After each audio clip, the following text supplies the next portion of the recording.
बिस्मिल्लाहिर्रहमानिर्रहीम। अस्सलाम वालेकुम students, welcome to the online class of biology FSc second year.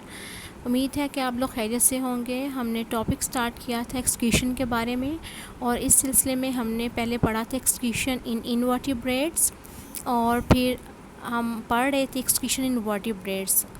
उस सिलसिले में हमने लास्ट टाइम पढ़ा था एक्सक्रीशन इन ह्यूमन हमने स्टार्ट किया था, और हम पढ़ रहे थे एक्सक्रीटरी ऑर्गन्स के बारे में ह्यूमन में। लीवर के बारे में हम पढ़ चुके हैं कि liver is an excretory organ of human body, और सारा हमने पढ़ा था कि कैसे ये रोल प्ले करता है, क्या क्या ये काम करता है। दूसरा ऑर्गन है किडनी। अब किडनी हमारा जो है ये हमारा यूरिनरी सिस्टम का पार्ट है, तो आज हम यूरिनरी सिस्टम को डिस्कस करने जा रहे हैं। ह्यूमन यूरिनरी सिस्टम, हम जानते हैं कि there is a pair of kidneys in our body that is present in the abdomen. पेट में प्रेजेंट है किडनीज़ का एक पेयर, जो कि हमारी रीढ़ की हड्डी की दोनों तरफ मौजूद है। पीछे की तरफ रीढ़ की हड्डी के साथ ये दोनों किडनीज़ जो हैं ये लोकेटेड होती हैं, और हर किडनी जो है तो ऑलमोस्ट 1 मिलियन जो है फंक्शनल यूनिट से मिलके बनी हुई है, जिन्हें हम कहते हैं नेफ्रॉन।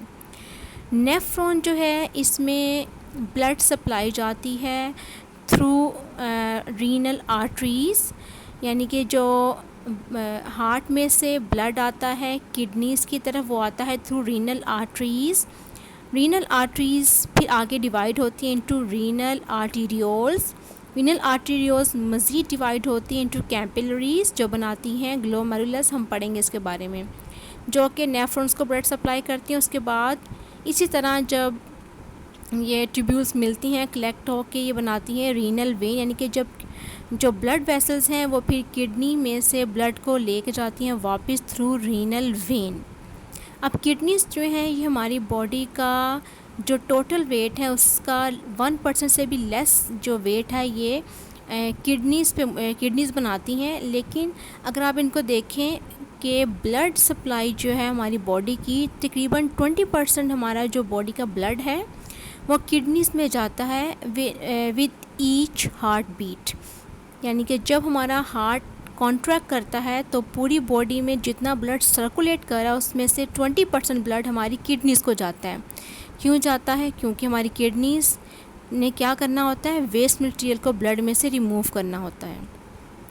अब ब्लड जो है वो किडनीज़ में जब जाता है तो इसे फ़िल्टर किया जाता है, प्रोसेस किया जाता है through the tubular system of nephron, और इसे यूरिन में कन्वर्ट किया जाता है, जो कि कलेक्ट होता है किडनी की सेंट्रल कैविटी में, जिसे हम कहते हैं पेल्विस।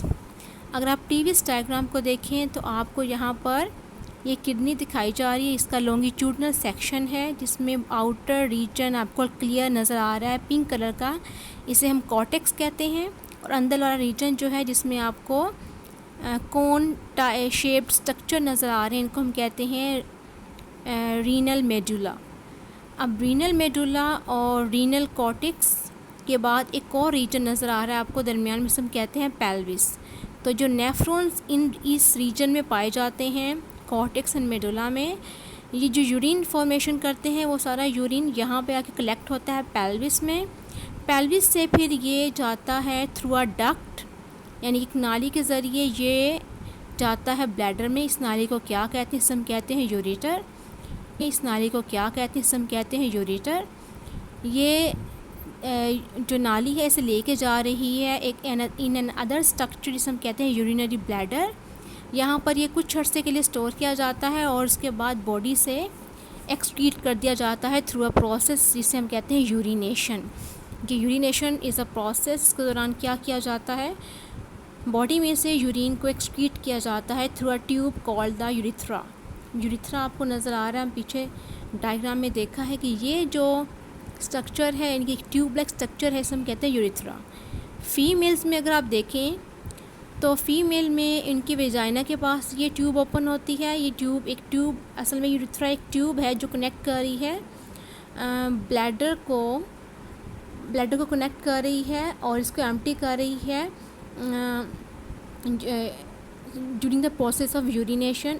फीमेल्स में ये वेजाइना के पास ओपन होती है और मेल्स में ये पीनस के ज़रिए बॉडी से बाहर जो है ये ओपन होती है। और अब यूरिनेशन के प्रोसेस को कंट्रोल कौन करता है? इसको कंट्रोल करते हैं हमारी बॉडी में स्फिंक्टर मसल्स, यानी कि ये ब्लैडर है। ब्लैडर स्फिंक्टर मसल्स कहाँ पाए जाते हैं? They are present near the junction of urethra and the bladder, यानी कि ये आपको एक ब्लैडर दिखाया जा रहा है और ये है ट्यूब या डक्ट, जिसे हम कह रहे हैं यूरिथ्रा। इन दोनों के जंक्शन पर जहाँ पे ये दोनों मिल रहे हैं, यहाँ पर आपको एक स्फिंक्टर नज़र आ रहा है, it is called internal urethral sphincter. ये कंट्रोल करता है ब्लैडर में से यूरिनेशन के दौरान यूरिन को। अब हम पढ़ते हैं नेफ्रॉन के बारे में। हम जैसे कि अभी हमने पढ़ा कि नेफ्रॉन्स जो है ये हमारी किडनी का फंक्शनल यूनिट है, यानी कि हमारी किडनीज असल में जो काम कर रही हैं वो नेफ्रॉन्स कर रहे हैं। वो क्या काम कर रही हैं किडनीज? यूरिन फॉर्मेशन कर रही हैं। तो अगर आप किडनीज़ को देखें तो किडनीज़ में आपको दो वाज़े रीजन नज़र आते हैं। एक आउटर रीजन, बाहर वाला रीजन जो कि लाइटर है, इसे हम कहते हैं कॉर्टेक्स, और एक होता है इनर रीजन, इसे हम कहते हैं medulla. Renal cortex outer region, renal medulla inner reason.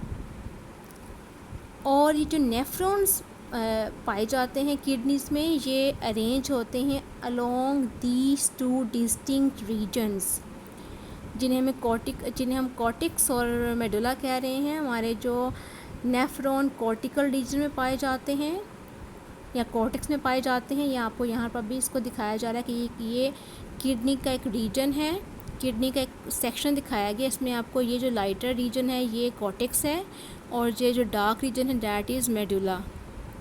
तो यहाँ पर आप देख रहे हैं दो नेफ्रॉन्स आपको दिखाए जा रहे हैं।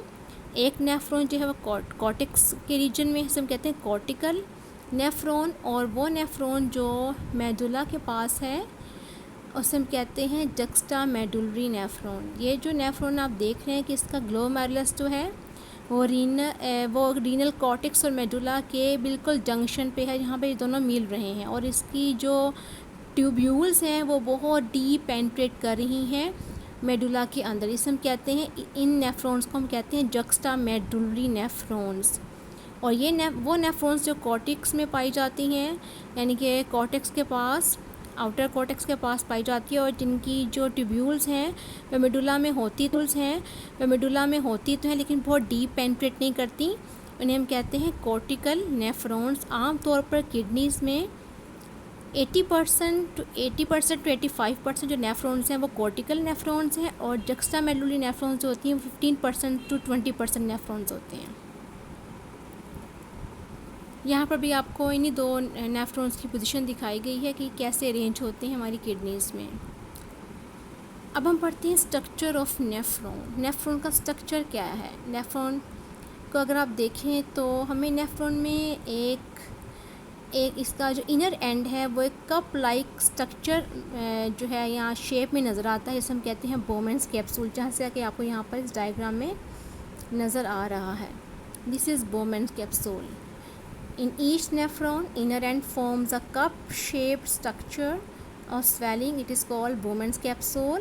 और Bowman capsule ने सराउंड किया हुआ है a ball of capillary, जिसे हम कहते हैं ग्लोमेरुलस।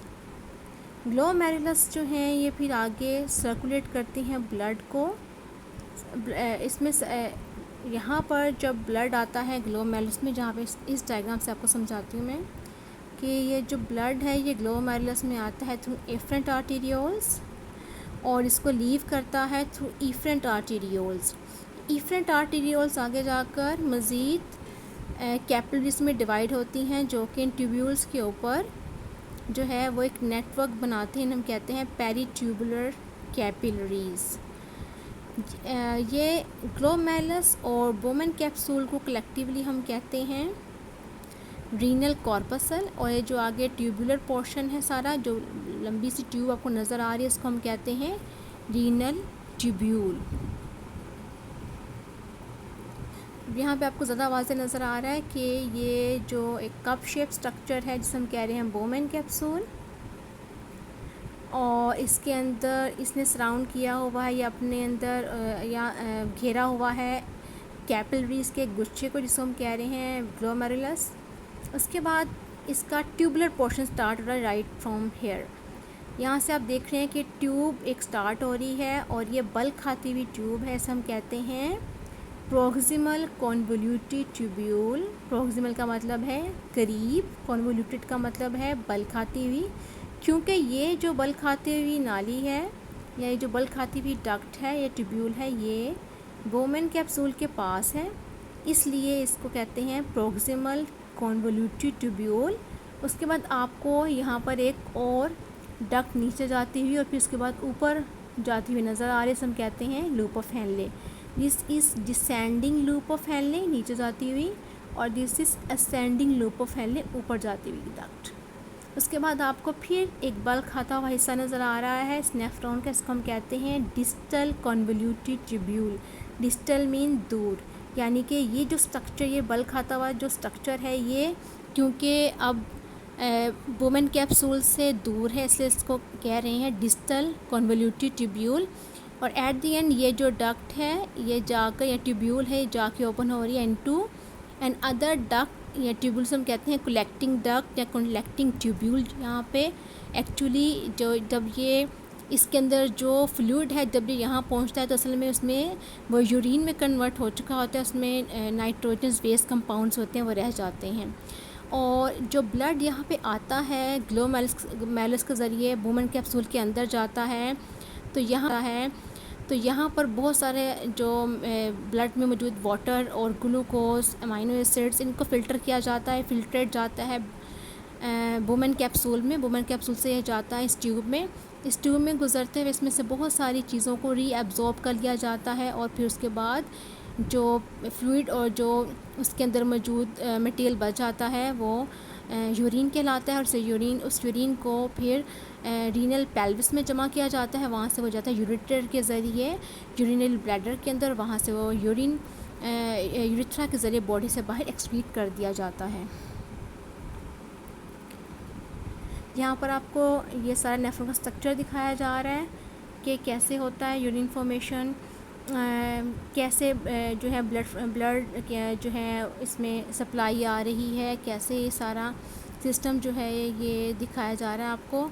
और ये जो एरोज़ हैं शो कर रहे हैं, ये एरोज़ शो कर रहे हैं ब्लड की सर्कुलेशन को, कि ब्लड कैसे फ़्लो कर रहा है। और जो एरोज़ आपको ट्यूब के अंदर नज़र आ रहे हैं ये आपको शो कर रहे हैं फ्लूइड की या फिल्ट्रेट की मूवमेंट को इन दिस ट्यूब्यूलर सिस्टम। अच्छा, एक और चीज़ ये जो हम पढ़ रहे हैं इसके ब्लड सर्कुलेशन के बारे में, कि जो ब्लड सर्कुलेशन आ रही है in this nephron that is through afferent arteriole के बाद ये ग्लोमेरुलस में कन्वर्ट होता है। इसके बाद ये इसको लीव करता है थ्रू इफरेंट आर्टीरियोल आगे जाकर मज़ीद फिर एक कैपिलरीज का नेटवर्क बनाती हैं, डिवाइड होकर हम कहते हैं पेरीट्यूबुलर कैपिलरीज़। अब एफरेंट जो है ये तब इस्तेमाल होता है जब वेसल्स जो है वो किसी स्ट्रक्चर की तरफ जा रही हैं। Afferent means towards the structure, यानी कि ये क्योंकि वुमेन कैप्सूल की तरफ जा रही है इसलिए इसको कहते हैं afferent arterioles. Efferent away from the structure, अब ये क्योंकि उसमें से बाहर निकल रही है उसको लीव कर रही है इसलिए इसको कहते हैं इफरेंट आर्टीरियोल्स। एंड आगे जाके इफरेंट आर्टीरियोल्स डिवाइड हो रही हैं इनटू पेरीट्यूबुलर कैपिलरीज़। तो इनको हम पेरीट्यूबुलर क्यों कहते हैं? Peri means parallel, tubular means tubules. तो ये क्योंकि ट्यूबुलर सिस्टम के ऊपर जो है एक नेटवर्क बना रही हैं उसके पैरेलल, इसको कहते हैं पेरीट्यूबुलर कैपिलरीज़। और जक्स्टा मेडुलरी नेफ्रॉन में ये जो पेरीट्यूबुलर कैपिलरीज़ हैं ये एक्सटेंड करती हैं down to form a loop of vessels, इसे हम कहते हैं वेजा रेक्टा। ये था हमारा आज का लेक्चर, उम्मीद है आपको समझ आ गई होगी। यहाँ पर मैं आपको एक और डायग्राम दिखाती हूँ यहाँ पर आपको, ताकि मज़ीद आपको समझ आ जाए। ये देखें, ये यहाँ पर आपको ये जो ब्लू पोर्शन है ये दिखा रहा है, ये शो कर रहा है वुमेन कैप्सूल को, और इसके अंदर ये जो रेड पोर्शन है वेसल्स नज़र आ रही हैं, this is glomerulus. Collectively these both structures are called renal corpuscle. उसके बाद ये ट्यूबुलर पोर्शन आपको नज़र आ रहा है, इसको मैंने आपको बता दिया, this is proximal convoluted tubule. Then there is loop of Henle, descending limb, ascending limb, and then there is distal convoluted tubule which is opening into collecting tubule.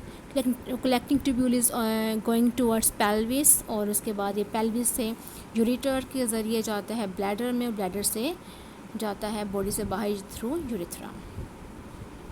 Students, उम्मीद है कि आपको नेफ्रॉन के स्ट्रक्चर की समझ आ गई होगी। मैं मज़ीद यहाँ पर एक और डायग्राम आपको दिखाना चाह रही हूँ कि यहाँ पर आपको एक क्रॉस सेक्शन दिखाया गया है, ये एक पार्ट दिखाया गया है किडनी का, आपको इसमें नज़र आ रहा है। ये जो आपको लाइट सा पोर्शन नज़र आ रहा है, लाइट सा रीजन, इट इज़ कॉर्टेक्स, और इसके नीचे जो ये रीजन आपको डार्क नज़र आ रहा है, ये है मेडुला।